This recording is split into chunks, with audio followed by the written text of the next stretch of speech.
Alright, today we start Chapter 8, Polynomials. Specifically today we will be classifying polynomials.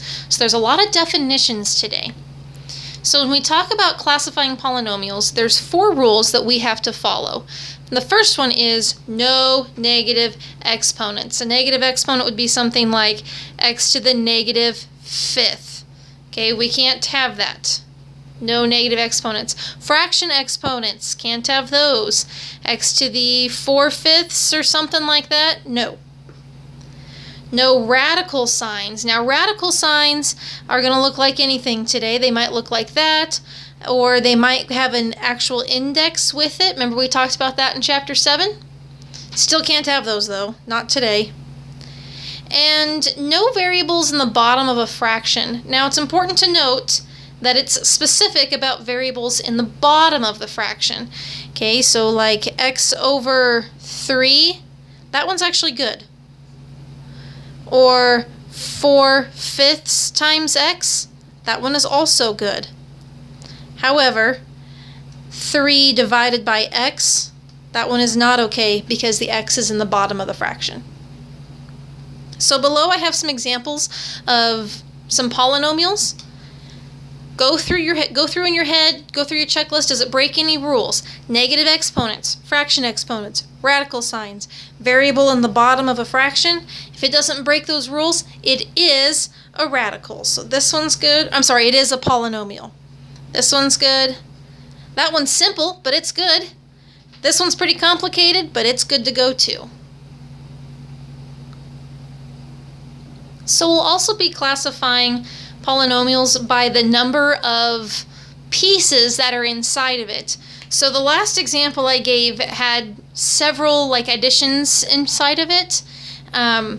You want to count each piece that's being added together. So if you have just like a 7x, well, there's only one thing. Nothing's being added or subtracted to it. That one is a monomial because there's only one.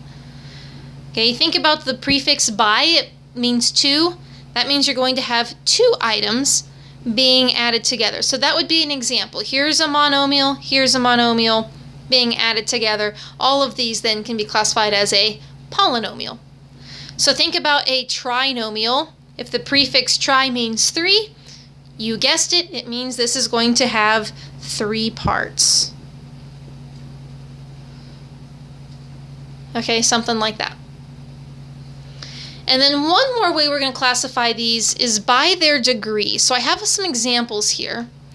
The degree of a function is the highest exponent. Now what you'll want to remember with this is that if an exponent isn't written, we assume it's 1. And if you remember back to Chapter 7, if anything has an exponent of 0, it becomes 1 or essentially cancels out. So the degree, if you have just a constant, remember that's what just a number added on with no variable is called a constant. This one's exponent would be 0. By the way, you only care about the exponent on the variables. I don't care about the numbers, the coefficients. So like when I look at this first example, the biggest exponent is 2.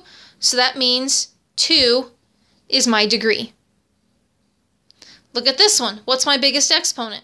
Well, remember this one's exponent would be 1, so my biggest degree is 4. Last but not least, well, that's a big number, but you know what? That's the degree right there. Hey, something you might notice is the way we wrote these every time was with the biggest exponent first, and then in descending order from there. Every single one of those was written that way. Okay, go ahead and check out your Delta Math. By the way it wants you to do this is it'll give you drop-down boxes to choose from.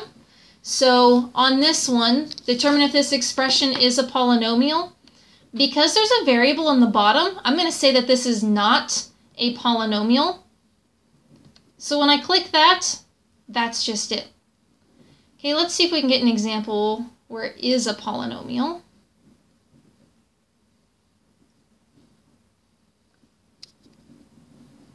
Okay, we'll try this one. So I see a fraction, but the 4 is what's in the bottom, not the x. So I think that this one is a polynomial, so I'll put yes, it represents one. the polynomial is what it wants to know is it a monomial, binomial, or trinomial? And since it has 2, I think it's a binomial. And then the degree, that's what we just did. So I see that the biggest exponent is 2, so that's what I type in. And that's all you do. All right, thanks, guys.